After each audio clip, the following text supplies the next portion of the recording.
రహస్యంగా ఓ ఇంట్లో వేరొక మహిళతో భర్త ఉండగా బంధువుల సహాయంతో పట్టుకొని పోలీసులకు ఫిర్యాదు చేసిన భార్య. ఆంధ్రప్రదేశ్ అనకాపల్లికి చెందిన చంపేటి కుమారికి 2004 సంవత్సరంలో శివతో పెద్దలను ఒప్పించి ప్రేమ వివాహం చేసుకున్నారు. వీరికి ఇంటర్ చదివే అమ్మాయి, ఒక బాబు. సెంట్రింగ్ కాంట్రాక్టర్ గా పనిచేస్తూ 2021 సంవత్సరం వరకు భార్య పిల్లలను బాగానే చూసుకున్న శివ, అయితే వాళ్ళ ఇంట్లోకి పనిమనిషిగా ప్రవేశించిన లక్ష్మితో అక్రమ సంబంధం కొనసాగించిన శివ అప్పటి నుంచి ఇంట్లో గొడవలు మొదలయ్యాయి. 2021 కరోనా సమయంలో కొన్ని రోజులు ఊరికి వెళ్లి వచ్చిన భార్య పిల్లలు అప్పటికే అక్రమ సంబంధం కొనసాగిస్తున్న శివ తిరిగి వచ్చిన భార్యను, కూతుర్ని ఇంట్లోకి రానివ్వకుండా ఇంట్లో నుంచి వెళ్లగొట్టాడు. అప్పటి నుంచి 5 సంవత్సరాలుగా వేరువేరుగా ఉంటున్న భార్యాభర్తలు. దీంతో కుమారికి డైవర్స్ నోటీస్ పంపించిన శివ కోర్టులో కేసు నడుస్తుండగా నిన్న కురుమానగర్ లో శివ, లక్ష్మి ఏకాంతంగా ఓ ఇంట్లో ఉన్నారని తెలిసి పట్టుకుని దేహశుద్ధి చేసి పోలీసులకు అప్పగించిన కుమార్ తమకు, తమ పిల్లలకు న్యాయం చేయాలని ఉప్పల్ పోలీస్ స్టేషన్ లో ఫిర్యాదు చేసిన చంపేటి కుమార్ భర్త శివ, లక్ష్మిలపై తగిన చర్యలు తీసుకోవాలని కోరిన భార్య కుమారి.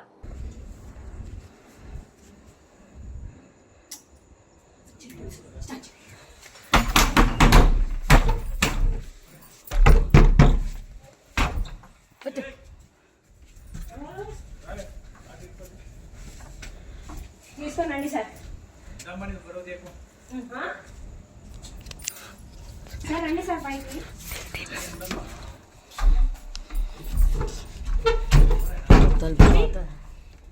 బాడుకోగా తీరత్తి ఒళ్ళుగా నేను ఎవడమ్మ కూతుర్ని వదిలి చేసేసి ఏ రంగు మొగ్గు కూతురుతో ఉంటాడో గోసనగోడు లంజా పారంపక లంజా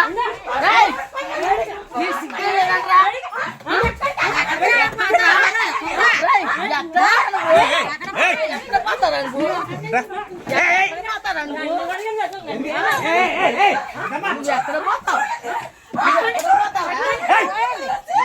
వచ్చిందెందుకమ్మా?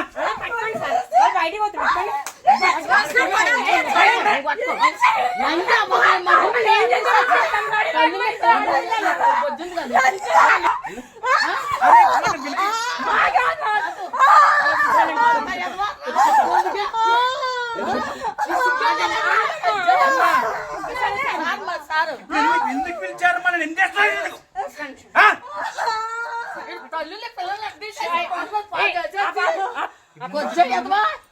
రంకు పేదలతో చుట్టామంట గోసకే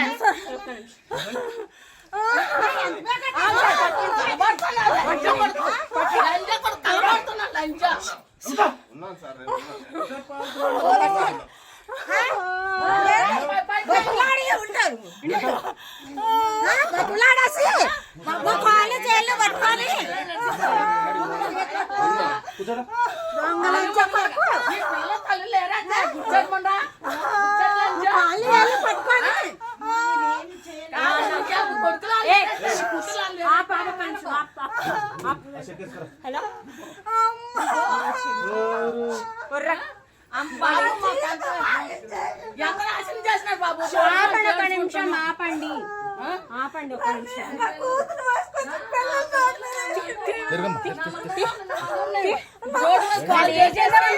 ఇల్లు తీసుకొని ఇంట్లో పెట్టుకుంటానంటే లజ్జా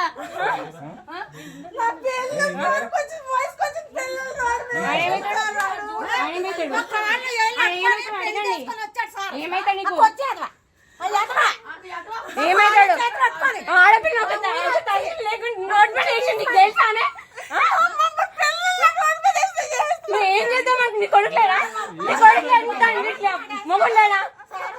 మొగుండ ఉంటున్నా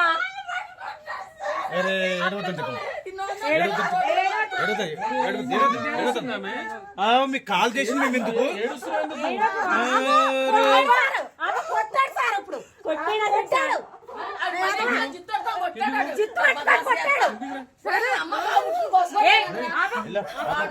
ఆపండి మీరు ఫస్ట్. ఆయన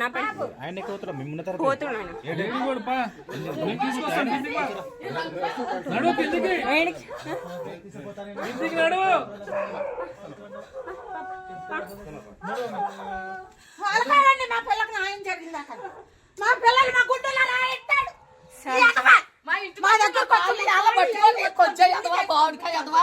ఒరే నువ్వు రంగు పిల్లలతో కుసులాడితే రావటారా? నువ్వు రంగు పిల్లలు తీసుకొని ఉంది కానీ నువ్వు ఎప్పటి నుంచి ఉంటున్నావో నాకు తెలుసును. గుండెలో స్విచ్ పెట్టాడు సార్.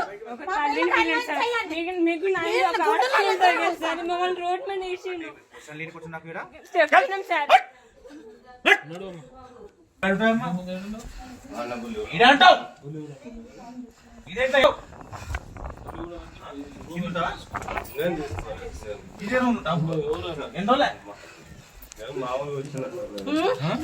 ఇది రూమ్ ఉంటావు నువ్వు ఏంటమ్మా ఉండు. అది కొత్త కదా, అప్పుడు ఆ సంగతి తెలుద్దాం. నీ బొల్లిగూడ ఎలా ఉంటారా? బలిగూడెం ఉంటా సార్. ఏడా బేట్ బొల్లిగూడెంలా రాజలింగం కాలనీ. రాజలింగం ఏడా రాజలింగం కాలనీ. రాజలింగం ఏ స్ట్రీట్ నెంబర్ ఎంత చెప్పు? 3 లేది అదిగో 7 వరకు చెప్తే దాని పరిష్కారం చెప్తాం. మీరు ఈడ ఇట్లా వచ్చి లొల్లి పెట్టి కాలనీ ఎక్కడ చెప్తారు కదా. ముందుకే హైటెన్షన్ తమ్ముడు. పిండికి ఉంది కదా నా ఫోన్ పిండికి హైటెన్షన్ కాడ. రమాణాలు కొడుకుని ఉంది రైటెన్షన్ ఉంది ఆడనే సార్. పిండికి ఉంది ఆడనే ఉంటా. ఆడనే. కొడుకుని ఫోన్ చేయి. ఆడనే హైటెన్షన్ వైర్ల కాడనే ఉంటా. పిండికి ఉంది కదా కిరా దుకాణం ఉందా? ఆడనే సార్. సార్ చర్చికోండి సార్. రాజీవ్ కాలనీ పేస్ట్ చర్చి.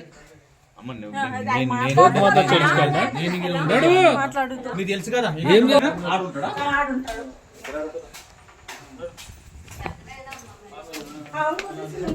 వస్తాడు కిందకు వస్తాడు.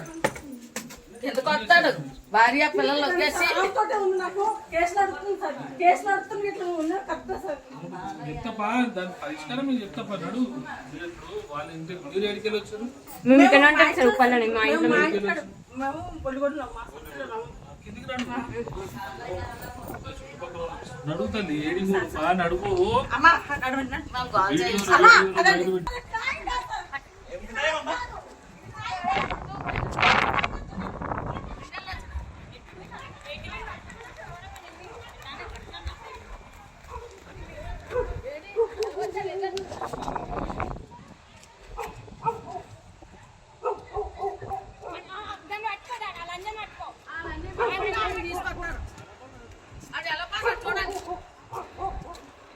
మేము ఆడుండి ఇట్లా వస్తున్నాం.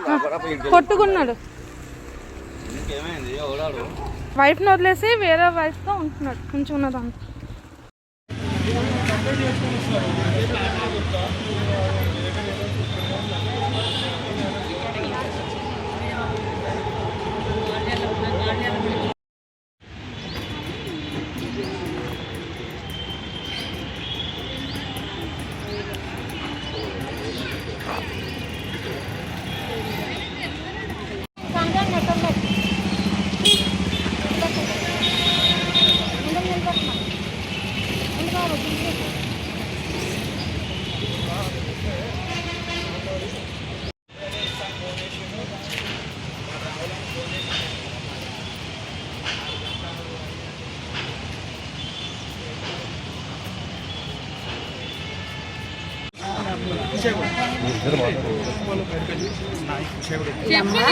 ఈ అమ్మని ఏమన్నా అడిగారంటే కాళ్ళలో పట్టుకున్నాడు. కాళ్ళ వేలు పట్టుకుని ఈమె దగ్గర పెళ్లి చేసిరు.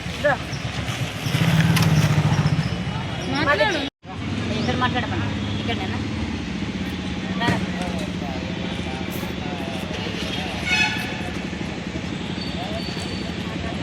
కుమారి, మా ఆయన పేరు సిహెచ్ శివ. మాకు 2004లో లవ్ మ్యారేజ్ పెళ్లి చేసుకున్నాం సార్. ఆ లవ్ మ్యారేజ్ అంటూ కూడా మా అమ్మోళ్ళని అందరిని మా ఊరు వచ్చిన అమ్మోళ్ళని, మా తాత వాళ్ళు అందరినీ, మా మామయ్య వాళ్ళు అందరిని ఒప్పించి పెళ్లి చేసుకున్నాము. పెళ్లి చేసుకున్నాక వచ్చినాక 22 వరకు నేను బాగానే ఉన్నాము. ఇల్లు కట్టుకున్నాం, కష్టపడ్డాము, ఇల్లు కట్టుకున్నాం, పిల్లల్ని చదివించుకున్నాం, చెందినాం, హ్యాపీగా ఉన్నాం. 2022లో ఆమె లక్ష్మణ పరిచయం, లక్ష్మి వచ్చింది, మా ఆయనతో అక్కడ సంబంధం పెట్టుకుందో.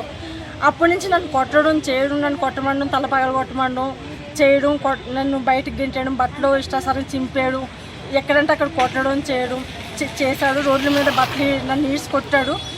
అది మా అమ్మోళ్ళు వచ్చి అడిగినా చేసినా మా అమ్మోళ్ళని వచ్చి కొట్టాడు. కానీ ఆమెని వదిలిపెట్టను, చేయను, నిన్నే వదిలిపెట్టేస్తాను.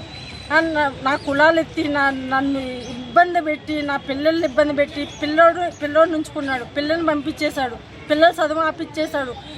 కేసు నన్ను పంపించేసి విడాకుల నోటీస్ మా ఇంటికి పంపించి, మా ఊరు పంపించి అది ఇవ్వగానే మాకు అందగానే మేము రావడం జరిగింది. రావడం ఏంది ఇవ్వడానికి నోటీస్ పంపించామని అడిగితే నన్ను ఇష్టాసరంగా బట్టలు ఇప్పి రోడ్ల మీద పరిగెట్టించి కొట్టించాడు. అది కొట్టించినందుకు నేను మహిళా మండలం ఆశ్రయం జరిగింది. మేడం నా బతుకున్న పిల్లల్ని అందరిని ఇట్లా చేస్తున్నాడని జరిగి కేసు ఇవ్వడం జరిగింది. కేసు ఇవ్వడం జరిగితే ఆమె కేసు అయ్యి చేసి మేము మేపల్లో కేసు పెట్టాము. కేసు పెడితే శరీరం ఏం తీసుకోలేదు. ఆడు మళ్ళీ కోర్టుకి వెళ్ళాము. మేము కోర్టులో నా ఫైల్ అయ్యి జరిగింది. నా భార్య కాదు, ఆమె ఉంచుకున్నాను, చేసుకున్నాను. ఆమె రోజుకు 100 రూపాయలు ఇస్తున్నాను, 200 ఇస్తున్నానని నన్ను ఇబ్బంది పెట్టడం చేయడం, అమ్మగా మాట్లాడడం, చాలా ఇబ్బందిగా మాట్లాడుతున్నాడు. ఇంటికి వచ్చి లక్ష్మి వాళ్ళు నేను మెయింటెనెన్స్ చేయను ఏమేను ఇంటికి వచ్చి బెదిరించారు. బెదిరించిన సమయంలో నేను ఏం తప్పు చేశాను? నా పిల్లలకి మెయింటెనెన్స్ అడగడం తప్ప, నాకు న్యాయం ఎటు కావట్లేదు. నా పిల్లల్ని చదివించుకోవడం తప్ప. మగ పిల్లల్ని ఉంచుకున్నాడు, ఆడపిల్లని పంపించేశాడు. నా పిల్లల్ని చదివించుకోవడానికి ఏ దిక్కు నాకు తోచట్లేదు. నేను హౌస్ వైఫ్ను, నాకు ఏ పని చేత కాదు. నేను ఏం పని చేయడానికి నేను ఎప్పుడు చేయలేదు. నేను చేస్తున్నాను, అయినా అంట్లు తోమడానికి వాటికి పోతున్నాను. కానీ వచ్చే డబ్బులు నా నైట్ ఎందుకు వచ్చాడంటే ఆ రోజు లక్ష్మితో ఉన్న సంగతి అడిగితే నేను ఆమెనే ఉంచుకుంటాను చేస్తానంటే నన్ను బెదిరియగానే నేను ఏం చేశానంటే మా ఆయన వెనకాల ఫాలో అవడం జరిగింది.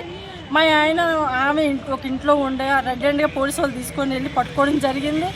పోలీసు వాళ్ళని మమ్మల్ని నన్ను కొట్టాడు, శుభ్రంగా కొట్టి నన్ను బట్టల సించి కొట్టి అది తప్పించుకోవడం జరిగింది. ఆమెను తీసుకొచ్చి పోలీసు వాళ్ళు తీసుకొచ్చి ఉప్పల్ పోలీస్ కేసులో కూర్చోబెట్టడం జరిగింది. మా కేసు చెప్తుంటే కూడా పట్టించుకోవట్లేదు. ఆమెను ఉంచి నన్ను 2 గంటల ఉంచి పంపించేశారు. నాకు న్యాయం ఎటు పక్కా జరుగుతుంది. మేల్పల్లి కేసులోకి పెట్టాను, నేను ఉప్పల్ పిఎస్లోనే పెట్టాను, కోర్టులో నడుస్తుంది. నాకు ఎటు పక్క న్యాయం జరుగుతలేదు. నువ్వేం పిక్కుంటావు పిక్కో, ఏం చేసుకుంటావు చేసుకో నాకు అని నా మీదే సవాల్ చేస్తున్నాడు. నీ పిల్లకి ఇవ్వను, అది ఎట్లా పోతే నాకు ఎందుకు గలీజ్ మాటలు పాపని అంటున్నాడు. నాకు ఎటు పక్క న్యాయం జరుగుతలేదు. నేను ఒంటరిదాన్ని అయిపోయాను. నా అమ్మ నా సొంత వాళ్ళందరూ ఆంధ్రాలో ఉన్నారు. నాకు న్యాయం జరగాలి. లక్ష్మణ పర్సన్ వదిలేసి పిల్లల దగ్గర తీసుకొని నా భర్త నాతో ఉండాలి. నాకు అది కావాలని కోరుకొని పిఎస్ నేను ఆశ్రయిస్తున్నాను. వాళ్ళు న్యాయం చేస్తలేరు. పేరు రాధిక రెడ్డి, నేను ఉండేది గూడుపల్, నేను బీజేపీ హ్యూమన్ రైట్స్ కూడా. సో నాకు నేను 5 years బ్యాక్ దీని దగ్గర నుంచి నాకు కాల్ వచ్చింది. నా హస్బెండ్ ఇట్లా కొడుతున్నాడు, రక్తం ఇట్లా కారుతుంది. నేను ఇంటికి తీసుకెళ్ళి ఏమైందని అడిగి మొత్తం డీటెయిల్స్ తీసుకుంటే లక్ష్మిని చూసుకొని ఇట్లా కొట్టి ఎలగొట్టేసరికి నేను ఇంట్లో తీసుకొచ్చి 1 day ఉంచుకొని నెక్స్ట్ డే లక్ష్మి దగ్గరికి వెళ్ళాను. లక్ష్మి ఎందుకురా నువ్వు ఇట్లా చేస్తున్నావు, ఒక కుటుంబం ఎందుకు నాశనం చేద్దాం అనుకుంటున్నావు, మరి నిన్ను చూసుకునే భర్తని ఇట్లా వస్తున్నారు కదా, ఇద్దరు కలిసి కొట్టడం ఎంతవరకు రైట్ అని నేను అడిగేసరికి నేను కొట్టలేను, నేను ఏం చేయను, నేను వెళ్ళిపోతానని చెప్పింది. అప్పుడు మందులు ఇస్తే వెళ్ళిపోతానని చెప్పింది. సరే వెళ్ళిపోతుంది కదా అనేసి దీన్ని తీసుకుని వచ్చి నేను ఇంటికి తీసుకొచ్చాను.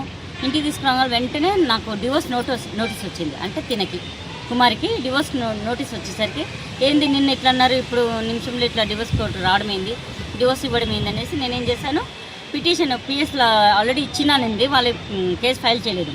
సో నేను పేపర్ తీసుకుని మా లాయర్ దగ్గరికి వెళ్ళాను. లాయర్ దగ్గరికి వెళ్ళి సార్ ఇది జరిగిందని చెప్పి నేను కేసు ఫైల్ చేయించాను. 5 years నుంచి ఈ కేసు నడుస్తుంది. వాడు నా భార్య కాదు, నా పిల్ల కాదు అనేసి పాప మీద కూడా వల్గర్గా అని చెప్పడం జరిగింది. ఈమె నా భార్య కాదని గట్టిగా వాదించేసరికి మేము డివోర్స్ నోటీస్ కూడా చూపించి భార్యని ప్రూఫ్ చెప్పించాము. మెయింటెనెన్స్ వేయాల్సి వస్తుంది అనేసి ఒక 2 weeks బ్యాక్ ఈమె నా భార్య కాదు, ఏం చేస్తావే నువ్వు, ఏం పీకలేవే నువ్వు, నన్ను దీన్ని ఏం పీకలేవు, టచ్ కూడా చేయలేవు అని చెప్పి సీరియస్గా దీనికి వార్నింగ్ ఇచ్చి చంపేస్తానని కూడా వార్నింగ్ ఇచ్చారు. తినకి వార్నింగ్ ఇచ్చేసరికి భయపడి నాకు కాల్ చేసింది. నైట్ 2 weeks నైట్ నాకు కాల్ చేసింది. సరే సార్ రెడ్ హ్యాండెడ్ దొరికించి భార్య కదా, లక్ష్మి భార్య కదా అనేసి నేను రెడ్ హ్యాండెడ్ దొరికించి నేను పిఎస్లో అప్పగించడం జరిగింది. ఈరోజు 2కి నేను అప్పగించాను. 1:30 మేము అక్కడ 1:30కి వెళ్ళి 2:33 వరకు ఇక్కడ వచ్చి మేము ఇచ్చేసాము. సో మేము ఇచ్చేసాక వీళ్ళు ఊరి నుంచి వచ్చారండి. బత్లాడు బాంబులాడు పెళ్లి చేసినందుకు భార్య కాదన్నాసాడు వాడు. ఇవాళేమో దాచుకున్నాడు, పోలీసులు నూకేసి ఇప్పుడు దాచుకున్నారు. స్కానింగ్లో ఉన్నాడు. వాడిని పోలీసులు ఇప్పటివరకు ఏ చర్యలు తీసుకోలేదు, వాడిని ఇప్పటివరకు తీసుకురాలేదు. ఇప్పటివరకు రెడ్ హ్యాండ్ కూడా తీసుకుని రాలేకపోతున్నా. ఆ మనిషి ఇప్పుడున్న లక్ష్మి కూడా లేదు, వెళ్ళిపోయింది. సో పోలీసులు ఏ న్యాయం చేస్తారో న్యాయం చేయండి. కొన్నిటికి సెక్షన్లు మారినాయి అంటున్నారు, మరి ఏ వీటికి సెక్షన్లు మారినాయి మళ్ళీ ఇలాంటి అమ్మాయికి ఇట్లా ఏ రకంగా హెల్ప్ చేయాలి, మరి సమాజం ఏ రకంగా హెల్ప్ చేయమంటారు. మరి వాళ్ళ భర్త సెంటరింగ్ వర్క్ మేస్త్రి కాంట్రాక్ట్ తీసుకుంటాడు అనమాట, తీసుకుని వర్క్ చేస్తాడు. బుల్లిగూడెంలో ఇల్లు ఉన్నాయి, ఆస్తులు ఉన్నాయి, అన్నీ ఉన్నాయి. అది ఆస్తి చూసే దీన్ని చంపేద్దామని స్కెచ్ చేసిన ఆ టైంలో నేను తీసుకున్నా కాబట్టి ఇది బతికిపోయింది. ఆ పిల్లని దీన్ని చంపుదామని ప్లానింగ్లో ఉండే. సో ఇప్పుడు ఏ చర్యలు తీసుకుంటే, ఏ చట్టం ఏ చర్యలు తీసుకుంటే అది మేము ఫాలోఅప్ చేస్తాము. అమ్మాయికి న్యాయం కావాలి అడుగుతున్నాము. మరి ఇప్పటివరకు వాడినైతే తీసుకుని రాలేదు. మళ్ళీ అలాంటి వాళ్ళకి ఏం జరుగుతుందో న్యాయం జరుగుతుంది, మా ఇలాంటి అమ్మాయిలకి న్యాయం జరగలేదు. దయచేసి న్యాయం కోరుకుంటున్నా ఈ అమ్మాయికి.